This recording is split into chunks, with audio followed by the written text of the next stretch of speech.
sinasakyan at pinalalaki po ng mga vlogger na sinasabing pro-China itong issue kay Secretary Gibo Teodoro ng Department of National Defense.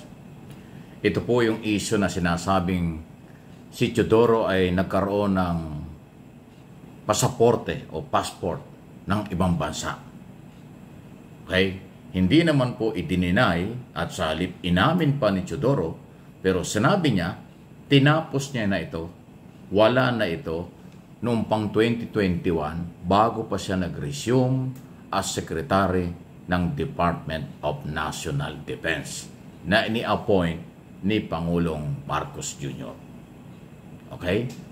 So, alam nyo si Teodoro ay top-notcher sa baryan. So, isang magaling na abogado at defense secretary. So, alam niya kung ano ang legality o ano ang tama ng paghawak ng isang gabinete or posisyon sa pamahalaan na mahigpit na ipinagbabawal ang merong ibang passport o ikaw ay dayuhan. Pero dahil kanya palang ipinakancel na o inalis na yung passport na yan, ibig sabihin, siya ay lehitimong Pilipino after mawala yan at nung mag-resume siya as Secretary ng Department of National Defense. Pero patuloy pong sinasakyan at pinaiinit ng mga pinaniniwalaan ng pro-China ng mga vloggers dahil sinisilip nila yung prinsipyo, pagkatao, katapatan ng DND Secretary. Dahil alam naman natin, si Secretary Teodoro ay talagang napaka-vocal ng kanyang posisyon, paninindigan na ilaban ang issue sa West Philippine Sea dahil ito exclusive economic zone ng ating bansa. Kung ano ang gusto ng Pangulo, yan din ang paninindigan ni Teodoro. Kaya nga, siya ang inilagay dyan. Kasama si Teodoro sa nag-file ng resignation bilang sekretary, pero hindi tinanggap ni Pangulong Marcos dahil siya may tiwala doon sa pinaglalaban at prinsipyo na atin ang West Philippine Sea against China doon sa mga ginagawa ng China. Pero dahil lumabas nga itong issue ng passport, ay pinalalaki ng grupong alam naman nating pro-Duterte or sinasabi nilang pro-China. O yung mga gunita, lagi sinasabi ng Philippine Navy, Philippine Coast Guard, si Commodore Tariela, na ang mga Filipino vlogger, merong mga Filipino vloggers na pro-China ang sumisira sa prinsipyo at paninindigan ng Philippine authorities, hindi lang ang Coast Guard, kung hindi pati ang DND Secretary, ang General o Chief of Staff ng ating AFP, Military, General Browner, at ang Pangulo as Commander-in-Chief nila. Labanan at ipaglaban ang West Philippine Sea sa mga agaw ng China. So, kitang-kita nyo kung ano yung tunay na motibo ng mga pro-China o bumabati ko sa kanya. Okay? At palagay ko, at ako'y naniniwala sa aking personal na opinion, kahit anong gawing paninira ng grupong ito, kung sino man sila, hindi naman ho yan papalitan ni Pangulong Marcos. Dahil may tiwala sa katapatan at kakayanan si Pangulong Marcos kay Secretary Teodoro bilang Department of National Defense Secretary.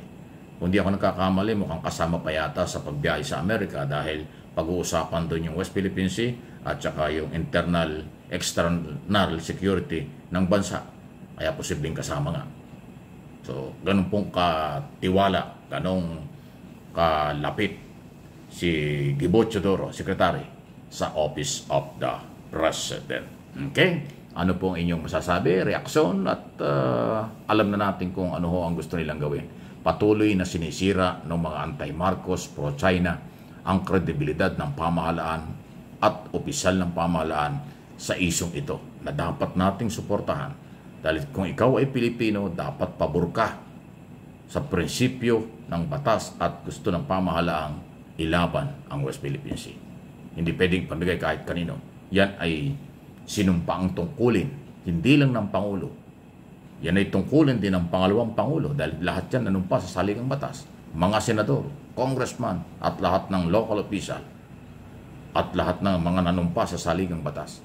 Kasama yan na dapat ay kanilang panindigan. At hindi naman po nalalayo at hindi umiiwas ang mga kinaukulan diyan sa isyong yan sa aking pong observation at opinion sa sitwasyon. Itong pagpapalabas ng di umano'y pasaporte ni Secretary Teodoro ng ibang bansa at pag-iingay ng mga kritiko, yan may maaaring galaw, pwedeng galaw, gimmick, or may basbas ang China. Dahil alam naman natin ang Chinese government, worldwide ang kanilang galaw para i-establish na siya ay superpower kahit hindi pa. I-establish na sila ang tama, ma-business, or kung ano man pinapiling nila, sila na yung pinakamalakas.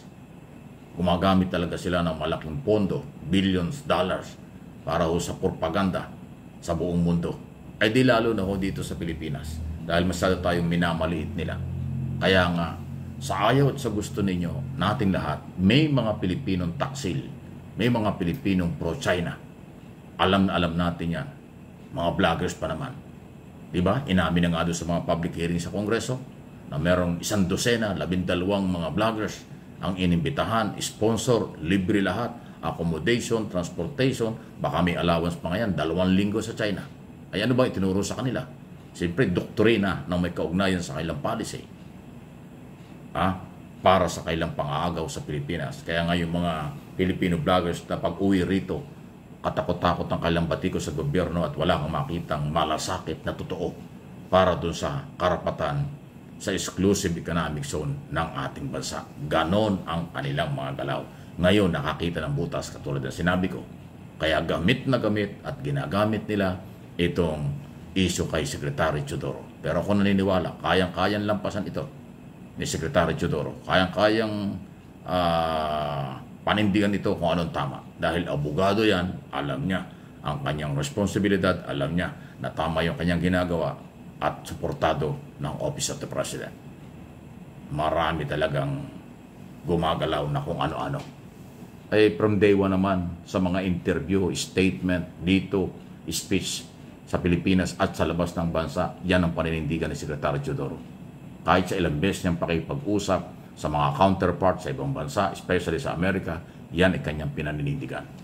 Kaya nga, bilid din sa kanya ang marami mga counterparts, hindi lang ang Estados Unidos, hindi lang ang Pentagon, hindi lang ang Secretary ng Department of Defense ng Amerika, dahil nga ho sa paninindigan at talino ni Secretary Teodoro harapin itong isyong ito na panindigan ang batas at ang Pilipinas yan po sa West Philippine Sea. Kaya suportahan natin. Huwag kayong palinlang, huwag kayong paggamit, huwag kayong magpapaniwala doon sa mga propaganda at paninira ng iba. Kahit na inayos na, inamin na, at nawala na yan, binubuhay pa nila. Alam na ninyo kung anong gusto nilang palabasin. Please like and share ng video ito.